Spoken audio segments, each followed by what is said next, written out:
The firefighters of Damascus were used to pulling bodies from the fire, but that night, they found something far more terrifying. In the center of a room strangely untouched by the flames lay a book. It was hot to the touch, as if it had just finished a meal. The owner of this apartment made a fatal mistake. He fancied himself a master of Djinn, but the moment he struck a match to burn the grimoire, he became nothing more than food. This is not a story about magic. This is a chronicle of how an attempt to destroy a cursed artifact led to the most harrowing biological transformation ever recorded in police reports. Find out exactly what remained of the man who became a meal for an ancient book. The labyrinth of narrow, winding streets in old Damascus, where shadows cling to the cobblestones with an unnatural, heavy viscosity even at high noon, has always drawn seekers of forbidden antiquities like rotting meat draws flies. The young collector, whose name history has mercifully chosen to erase from its annals, had spent hours wandering this stone belly of the city, ignoring the warning whispers of the hot wind and the suspicious, sidelong glances of local merchants who hastily rolled up their carpets at his approach.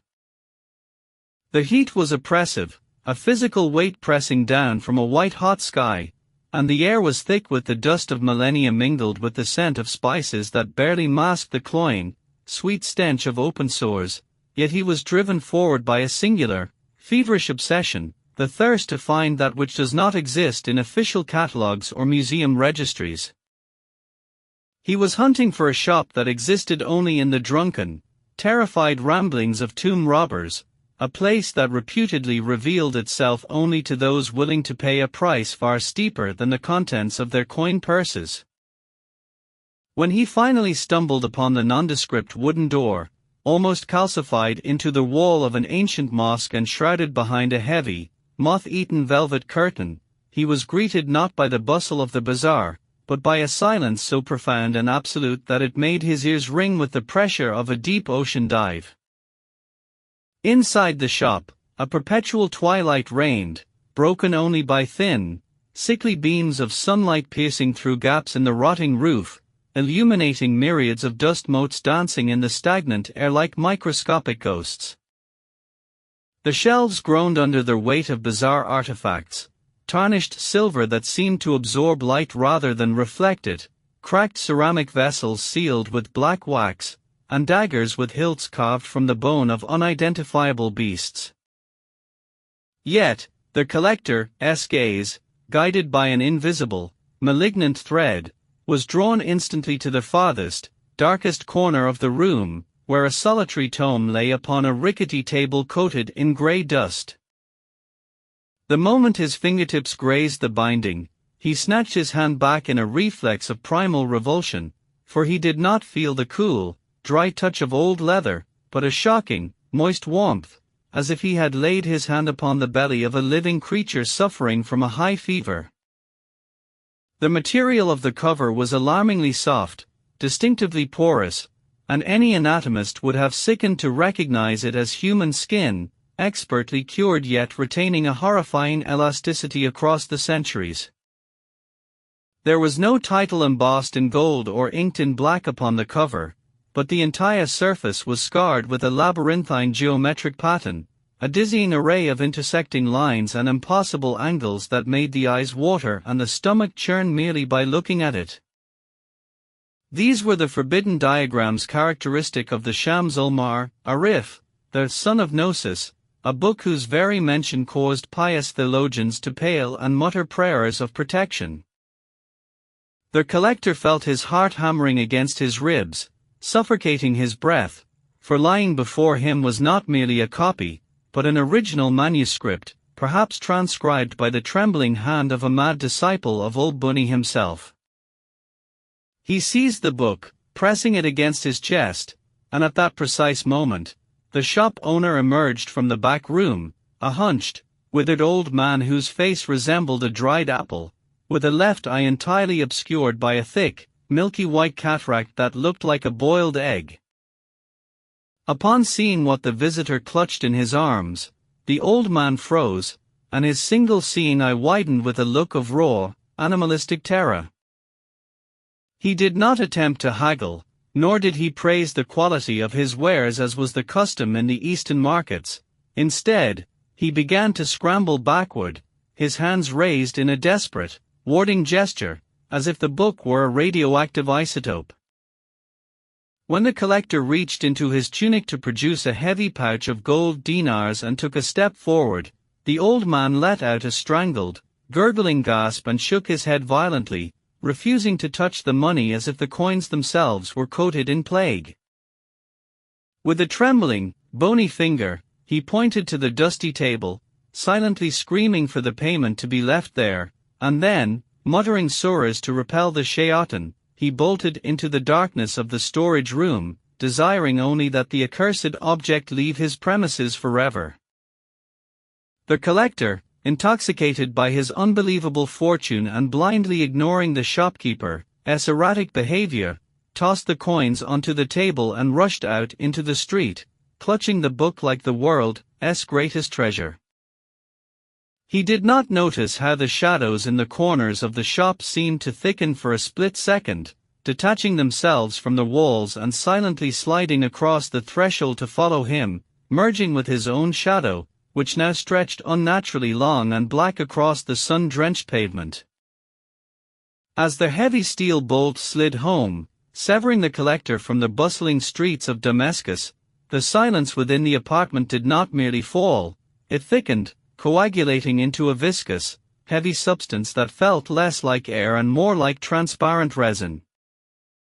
The familiar, comforting cacophony of the evening city, the distant honking of cars, the rhythmic calls of vendors, the barking of stray dogs, was instantly excised, as if the physical space of his home had been surgically removed from reality and encased within an invisible, soundproof bell jar. The atmosphere in the room grew dense and cloying, making every breath a labor, as though his lungs were filling with thick water rather than oxygen. With a hand that trembled slightly, he struck a match to light the single beeswax candle on his desk. The flame did not flicker or dance in the draught of the old building but stretched unnaturally high and stood rigid, freezing in a stillness that felt almost predatory. In this cadaverous, yellow light, the collector placed the ancient tome upon the table, repulsed yet fascinated to find that the human skin binding continued to radiate a sickly, moist heat, pulsating against his fingertips like the fevered belly of a dying animal. Slowly, with a mixture of reverence and encroaching dread, he peeled back the cover, and the room was immediately assaulted by a sharp, metallic stench, the unmistakable copper tang of oxidized blood mingled with the heavy, sweet scent of ancient musk and decay. The text that revealed itself to his widening eyes was not inscribed in ordinary ink. The letters, weaving together in an intricate, maddening calligraphy, possessed a rust-colored, brownish hue that in places flared into a poisonous yellow. The legends were true, he realized with a jolt of nausea, for the authentic copies of the Shams Arif were written using a mixture of saffron and human blood harvested from the dead. The pages were a dense minefield of complex tables and magic squares, grids within which the names of entities created from smokeless fire thousands of years before the clay of Adam were imprisoned like insects in amber. The collector began to read the names aloud, compelled by an urge he could not name, and his voice sounded foreign to his own ears, raspy, low, and vibrating with a metallic dissonance that seemed to echo from the walls rather than his throat. With every guttural syllable he pronounced, the structure of reality around him began to shift subtly but irrevocably, like a stage set being rearranged while the audience is still watching. At first, the changes were perceptible only in the periphery of his vision. The shadows in the corners of the room elongated, stretching further than the candlelight should allow, while the outlines of his familiar furniture, the heavy wardrobe, the velvet armchair, began to warp, extending and twisting at impossible, non-Euclidean angles. When he tore his gaze from the book and looked into the antique floor mirror standing across the room, a wave of paralyzing, cold horror washed over him. The reflection showed the room perfectly, yet it was lagging behind reality by a fraction of a second.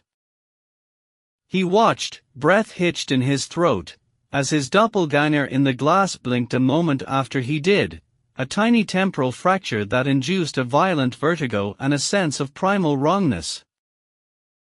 It was as if the mirror were no longer a reflective surface but a window into a parallel delay, where something wearing his face was watching him, mimicking his movements with a mocking, predatory hesitation. But the true horror lay upon the pages of the grimoire itself. The geometric figures, the concentric circles, the interlocking triangles, and the nested pentagrams, ceased to be static illustrations. They began to rotate, slowly at first, grinding against the paper like gears in a rusted machine, and then faster, generating a hypnotic, spiraling rhythm that locked his gaze in a vice grip. The lines curved and pulsed like living veins, dragging his consciousness down into a nauseating, infinite vortex that led to dimensions not meant for the fragility of the human mind. The collector tried to slam the book shut, to scream, to flee the room, but his body had severed its connection to his will. He sat frozen, chained to the chair by invisible fetters, forced to stare into the abyss of the spinning symbols, feeling with a terrifying certainty that the abyss had just opened its eye to stare back at him. By the third night of continuous vigil, the collector's mind had finally eroded past the point of rational thought, transforming his existence into an endless, waking hallucination where the boundaries between the material world and the delirious construct of his fear had dissolved completely. His eyes, denied the mercy of sleep, had sunken deep into his skull, resembling two gaping, bloody wounds set against a face the color of old parchment, while his eyelids felt heavy as lead yet refused to close against the encroaching darkness. The whispering that emanated from the closed tome, which in the first 24 hours had been a mere irritating tinnitus, had now swelled into a deafening roar that drowned out the rumble of passing automobiles and the distant, rhythmic chaos of the Damascus streets below. It was no longer a singular voice but a discordant cacophony of hundreds of guttural, sibilant dialects, merging into a unified, maddening drone that vibrated within the very marrow of his skull, demanding submission and blood. In a desperate bid to preserve the last fragments of his sanity, the collector had incarcerated the accursed grimoire in the bottom drawer of his massive oak desk, turning the iron key 2 full rotations and barricading the drawer with a heavy stack of encyclopedias, praying that physical mass could contain a metaphysical evil. However, when he collapsed onto his mattress in a state of absolute exhaustion, seeking even a moment of oblivion, his hand brushed against something solid and unnervingly warm resting on the adjacent pillow, right where the head of a lover might have lain. Slowly, fighting through a paralysis of terror that froze his blood, he turned his head to find the Shams al-Ma'arif lying open, its pages exposed to the chapter detailing the ritual invocation of servants from the tribe of Marids. The book had not merely passed through wood and metal, it was mocking him, demonstrating its absolute dominion over the physical space of his sanctuary. In that moment, a chilling clarity pierced the fog of his fatigue. He realized he was no longer the master of his own vessel, but a passenger locked in the backseat of his consciousness, his will shoved into the recesses of his mind while something else took the wheel. His limbs moved with a jerky, staccato rhythm, like a broken marionette being yanked by the invisible strings of a cruel puppeteer, and he watched helplessly as his body rose from the bed and his bare feet padded across the cold parquet floor toward the center of the room. His fingers, acting independently of his brain, curled around a stick of white chalk that had appeared from nowhere, and began to trace a perfect, trembling circle upon the floorboards, inscribing it with intricate Kabbalistic sigils. The scratching of the chalk against the wood sounded in the silence like a butcher's knife scraping against bone, and with every white line drawn, the collector understood the horrific meaning of his actions, for the forbidden knowledge of the book was now flowing directly into his veins.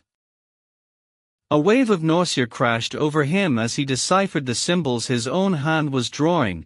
This was not a protective circle designed to shield the mage from the wrath of spirits, but a sacrificial altar, a spiritual bear trap designed not to keep evil out, but to keep the summoner in.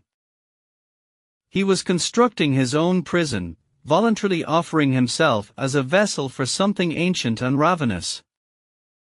Suddenly, the flame of the solitary candle standing on the desk began to tremble without a breath of wind, and a phenomenon occurred that defied all laws of physics. The tongue of fire detached itself from the blackened wick and hovered in mid-air at eye level.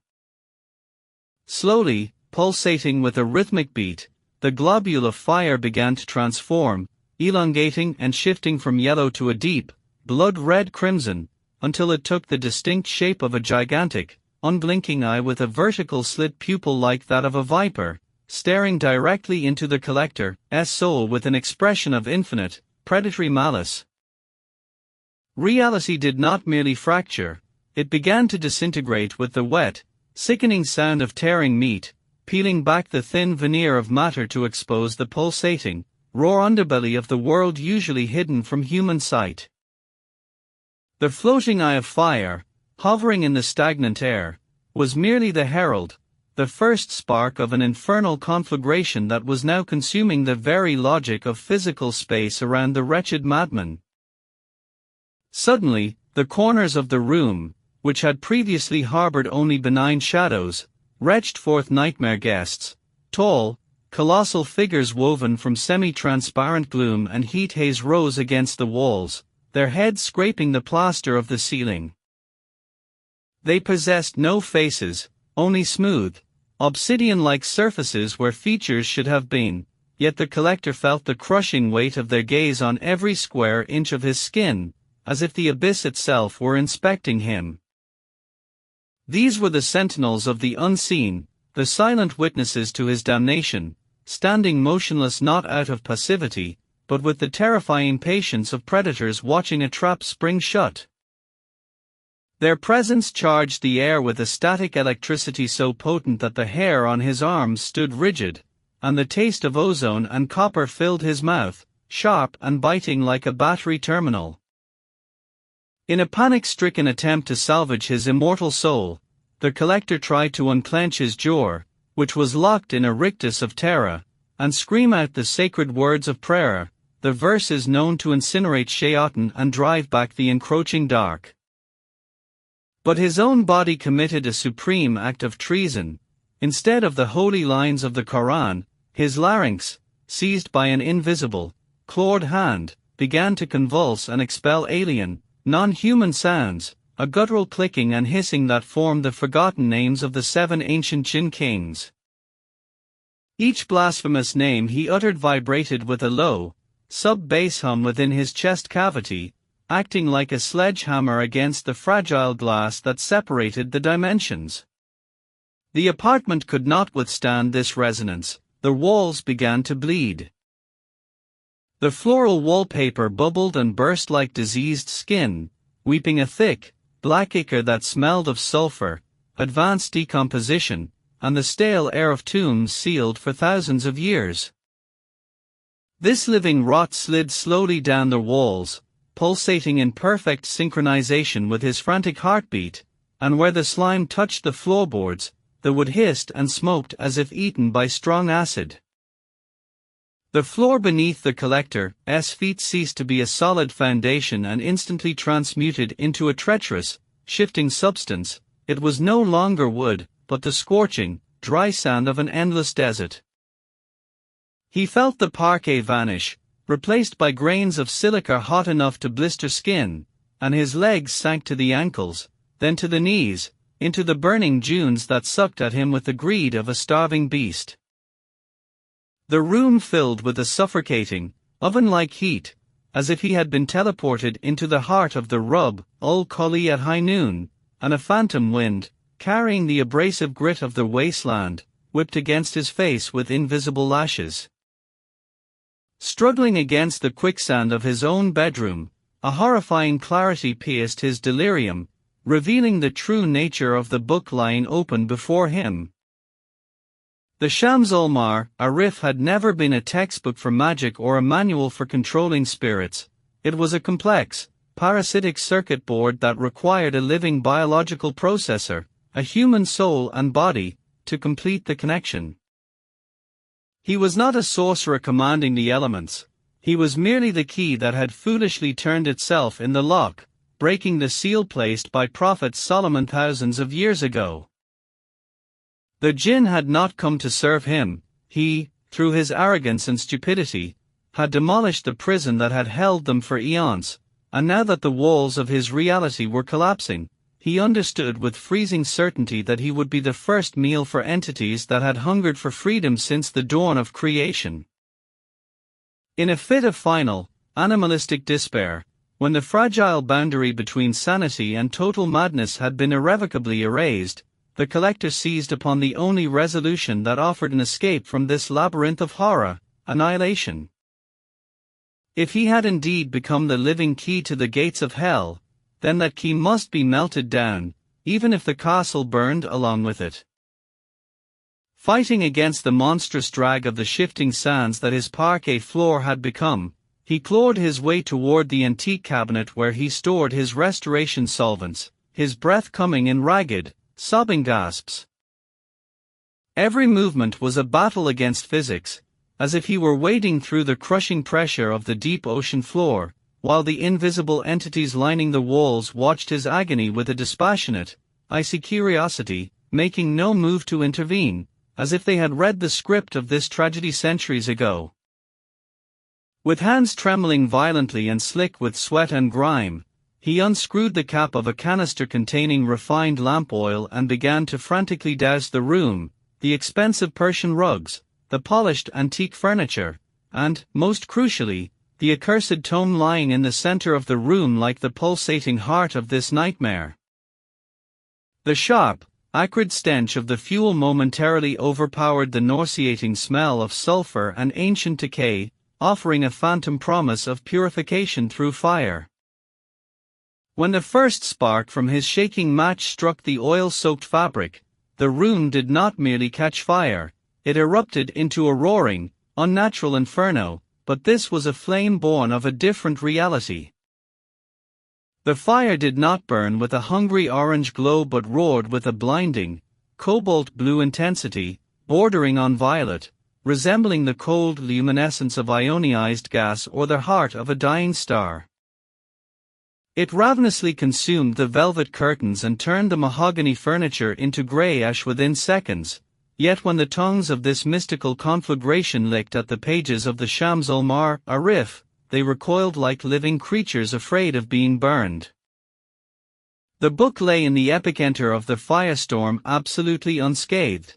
Its leather binding merely glistened in the heat, and its pages rustled softly, turning of their own accord in the updraft, as if basking in the chaos. The collector realized with a dawn of horrific understanding that the ancient paper was stronger than steel, woven from some metaphysical asbestos and steeped in an eternity that rendered it immune to earthly elements. The blue fire quickly encircled him in a dense, impenetrable ring, cutting off all avenues of escape, and the heat became unbearable, causing the skin on his face to tighten and crack. He squeezed his eyes shut, bracing for the agonizing embrace of death, hoping that the pain would be the final curtain on this theater of the damned, but instead of the searing bite of the flames, he suddenly felt a grave-like, bone-piercing chill radiating from the center of the firestorm. It was not the cold of a winter night, but the absolute zero of a cosmic void, a vacuum that sucked the warmth from his very soul. He opened his mouth to scream, but the sound died in his throat as he witnessed the violation of his own body. The black ink from the pages of the unburned book began to liquefy and flow onto the floor, ignoring the flames, slithering toward him like intelligent serpents. The complex geometric patterns, the magic squares, and the calligraphy of the ancient spells detached themselves from the parchment and crawled up his arms, searing themselves into his flesh, penetrating his pores, and replacing his veins and arteries. He watched in paralyzed horror as his own biology was overwritten, his skin becoming a living parchment. The symbols moved beneath his epidermis, restructuring his bones and altering his anatomy, transforming him into a vessel for something that had no right to possess a shape in this world.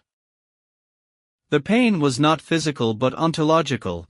His very existence was being rewritten, his identity erased line by line, to be replaced by a text that would hold a new, terrible meaning forever. When the heavy, iron-headed axes of the emergency response team finally pulverized the oak timber of the apartment door, reducing the lock to twisted scrap metal, the crew instinctively braced themselves for the violent phenomenon known as a backdraft, the explosive reintroduction of oxygen to a superheated, oxygen-starved fire. They surged through the breached threshold low to the ground, hoses charged and nozzles ready to battle a roaring inferno that neighbors had reported screaming with the voice of a banshee, but instead of a wall of thermal agony and the deafening roar of combustion, they were met by a silence so absolute and heavy that it struck their eardrums with more force than any explosion. The unnatural, pulsating blue light that had been visible from the street, flickering in the windows only seconds prior, had extinguished itself the instant the wood splintered, leaving behind a thick, impenetrable darkness. The beams of their high-powered flashlights sliced through the gloom, carving out a scene that caused the veteran captain to freeze in his tracks, his breath misting in air that should have been boiling but was instead unnervingly cool. The apartment was not a charred ruin, it was a scene of terrifying, sterile preservation. The Persian rugs were vibrant and untouched by soot, the antique mahogany furniture gleamed with polish, and the air did not smell of smoke or charred flesh, but reeked of sharp ozone and the metallic taste that coats the tongue after a lightning strike, as if the very laws of thermodynamics had been suspended and rewritten by a malicious author. There was no body to be found, no pile of ash, no sign of the struggle that had taken place moments before. The owner had simply ceased to exist in the three-dimensional world, dissolved as if he had never cast a shadow. The only object that disrupted this pristine, museum-like emptiness was the ancient, leather-bound tome lying precisely in the center of the room on a section of parquet flooring that should have been incinerated but remained perfectly smooth and waxen. One of the younger firefighters, a man driven by a strange, magnetic curiosity that overrode his training and the protocols of the crime scene, lowered his axe and stepped forward, his eyes locked onto the book. As he bent down to retrieve the anomaly, he expected the cold touch of an inanimate object, but through the thick material of his protective glove, he felt a distinct, rhythmic warmth, as if he were holding a living chest cavity containing a frantically beating heart. The book fell open in his hands, the spine yielding with a wet creak, and the pages seemed to emit a faint, phosphorescent glow in the darkness, illuminating a sight that would haunt his nightmares until his dying day. What lay upon the spread pages was not text, but an illustration of impossible complexity, a multidimensional geometric labyrinth drawn in ink that looked suspiciously like dried blood, and trapped within the center of this maddening design was a face. It was not a sketch or a woodcut, the image possessed a horrifying, high-definition photorealism that defied the medium of paper. It was the face of a young man, the collector, contorted in an eternal, silent scream of absolute, soul-shattering terror, his eyes wide with a plea for a mercy that would never come. The firefighter stared at the drawing, his mind struggling to process the level of detail. Every pore on the skin, every bead of sweat on the forehead, every bursting capillary in the whites of the eyes was rendered with microscopic precision. For a fleeting second, in the wavering light of his headlamp, the impossible happened, the drawn eyes blinked, and the ink mouth twitched, gasping for air that did not exist in the two-dimensional prison of the page. A wave of primal nausea rose in the firefighter's throat, but it was immediately suffocated by a sudden, overwhelming covetousness, a dark whisper in the back of his mind telling him that this artifact was not evidence to be bagged, but a secret inheritance meant solely for him. Glancing furtively at his colleagues who were busy scanning the corners of the room with thermal cameras, he snapped the heavy tome shut, silencing the mute scream of the prisoner within. With the sleight of hand of a practiced thief, he shoved the grimoire under his heavy turnout coat, pressing it against his ribs where it continued to radiate its sickly, seductive heat, warming him while simultaneously draining his vitality. He walked out of the apartment and into the cool night air of Damascus, convinced he had simply found a grim souvenir, unaware that he was carrying a portable prison with a fresh soul inside, and that the cycle of the curse, initiated hundreds of years ago, had not been broken, but had merely found a new host to consume.